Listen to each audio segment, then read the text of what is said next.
Je m'appelle Alexandre, je suis militant LGBT et le 1er février 2024, j'ai été borgné par un policier en manif LGBT. J'ai perdu définitivement l'usage de l'œil droit. Est-ce que tu peux nous en dire plus sur ce qui s'est passé pendant cette manifestation? Alors la manifestation en elle-même se passait très bien, c'était une manif non violente là un groupe de personnes qu'on ne soupçonnait pas être des policiers, en civil, sans brassard, s'est introduit dans le cortège et a commencé à bousculer les gens, à insulter les gens.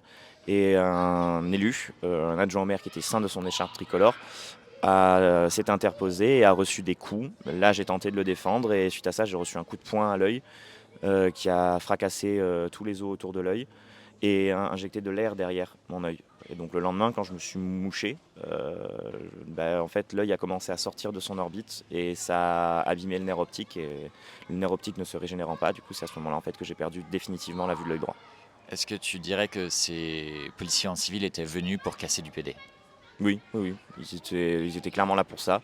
Ils sortaient dinguerie sur dinguerie déjà, et puis de toute façon, ils étaient très clairs, hein. C'est quand on leur a posé des questions, à un moment donné, il y a eu un petit doute à un moment donné sur le fait que ce soit des baqueux. Et à ce moment-là, du coup, ce qu'ils ont répondu, c'est non, mais flic ou pas flic, on vous pète la gueule.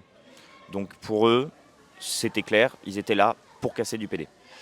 Et qu'est-ce qui s'est passé après ça, pour toi? Après ça, donc le policier a porté plainte contre moi et moi contre lui. Donc lui, il a porté plainte pour violence avec arme sur personne dépositaire de l'autorité publique. Et moi, j'ai porté plainte pour violence volontaire ayant entraîné une infirmité permanente. L'enquête s'est passée finalement. Donc, on nous a dit qu'elle était à charge et à décharge, mais en fait, elle était à charge contre moi et à décharge pour le policier. Elle a été menée contre moi, où il y a eu mes proches qui ont été convoqués, même ceux qui n'avaient aucun rapport avec cette affaire.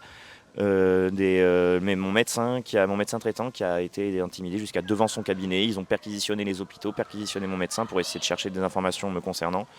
Ils ont dévoilé ma vie privée, des aspects que je voulais pas forcément révéler. Donc ils ont même récupéré la liste de toutes les MST que j'avais pu avoir.